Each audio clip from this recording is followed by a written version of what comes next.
আসসালামু আলাইকুম প্রিয় মালয়েশিয়ান প্রবাসী ভাইরা, স্বাগতম প্রবাস কোঅর্ডিনেটর ফেসবুক পেজ ও ইউটিউব চ্যানেলে। আজকে মালয়েশিয়ার সবচেয়ে আলোচিত বিষয় নতুন বিদেশি কর্মী কবে নাগাদ আসবে এবং কবে নাগাদ আসতে পারবে, এই বিষয়ে আজকে আপনাদের সাথে আলোচনা করব। অবশ্যই সম্পূর্ণ ভিডিওটা দেখার জন্য অনুরোধ করছি।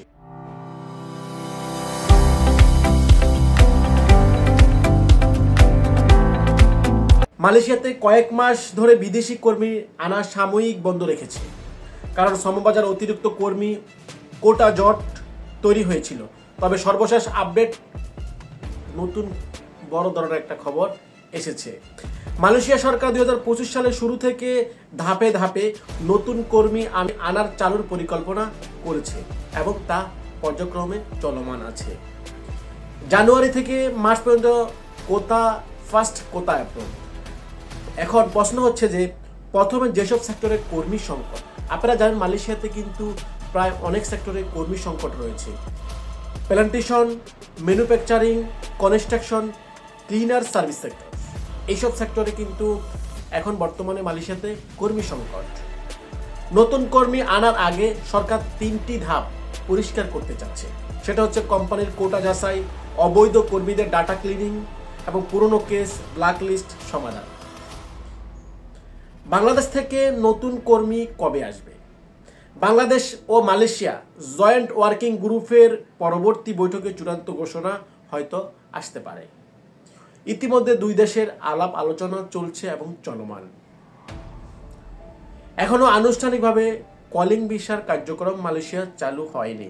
তবে 2026 সালের প্রথম দিকে নতুন কর্মী আনার পুনরায় চালু হওয়ার সম্ভাবনা খুবই বেশি। তবে এটা এখনো চূড়ান্ত ঘোষণা আসে নাই, জাস্ট আমরা একটা আইডিয়া করতেছি। প্রিয় মালয়েশিয়ান প্রবাসী ভাই, এখন আপনাদের অনেকেরই প্রশ্ন হচ্ছে যে ভাই, কয়দিন আগে আপনারা জানেন সোশ্যাল মিডিয়ার মাধ্যমে আপনারা অবগত আছেন যে প্রায় বাংলাদেশ থেকে একটা গ্রুপে 60 জন লোক মালয়েশিয়াতে আসছিল। এটা হচ্ছে এই বিষয়ে আমি আগের ভিডিওতে আপনাদেরকে জানিয়েছিলাম। তারপরে অনেকেই কিন্তু আমাকে কমেন্ট করে জানিয়েছেন যে ভাই এটা কলিং বিষয়, এটা কোন কলিং বিষয়? এটা হচ্ছে ভাই 2023 ও 24 সালে যে কলিং ভিসা চালু হয়েছে, বিভিন্ন জটিলতার কারণে, বিভিন্ন সমস্যার কারণে যারা শেষ মুহূর্তে এসে মালয়েশিয়াতে আসতে পারে নাই, ওদের মধ্য থেকেই প্রায় 18,000, আপনারা সহজে জানেন যে 18,000 কর্মী মালয়েশিয়াতে আসতে পারে নাই।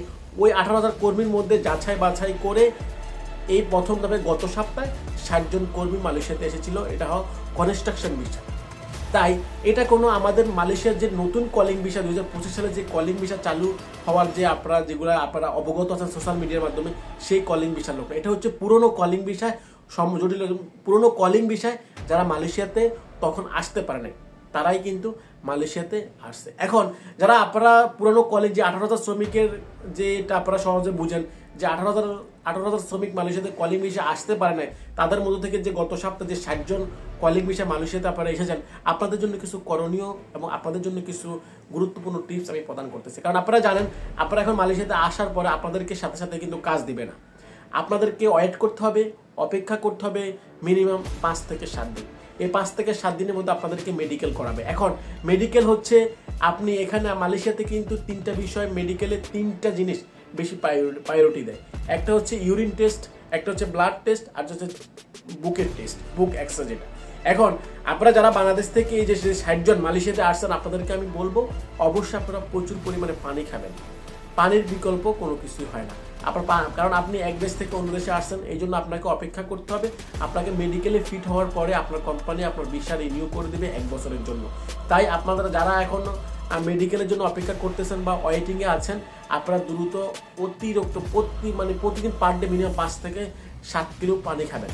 তাইলে আপনার শরীরটা কন্ট্রোল থাকবে, কারণ ব্যালেন্সে থাকবে। কারণ এক আবহাওয়া থেকে আরেক আবহাওয়াতে আপনি আসছেন, এই জন্য আপনাকে ব্যালেন্স কন্ট্রোল করার জন্য আপনাকে প্রচুর পরিমাণে পানি খেতে হবে। এবং পানি খাওয়ার পর আপনি আপনার কোম্পানি যেদিন আপনাকে ডাকবে মেডিকেল করার জন্য, আপনি ওই দিন মেডিকেল গিয়ে তারপরে আপনার মেডিকেল ফিট হলে আপনাকে আপনার কোম্পানি পরবর্তীতে 1 বছরের ভিসা আপনার রিনিউ করে দেবে। তাই প্রিয় মালয়েশিয়ান প্রবাসী ভাইরা, এখনো কিন্তু নতুন কলিং ভিসা চালু এখনো হয়নি। এটা পুরনো কলিং ভিসায় কিন্তু 60 জন বাংলাদেশ থেকে শ্রমিক এসেছে কনস্ট্রাকশন বিষয়। তো প্রিয় মালয়েশিয়ান প্রবাসী ভাইরা, অবশ্যই আপনারা আপনাদের অ্যান্সার খুঁজে পেয়েছেন। তো আজকের মতো বিদায় নিচ্ছি।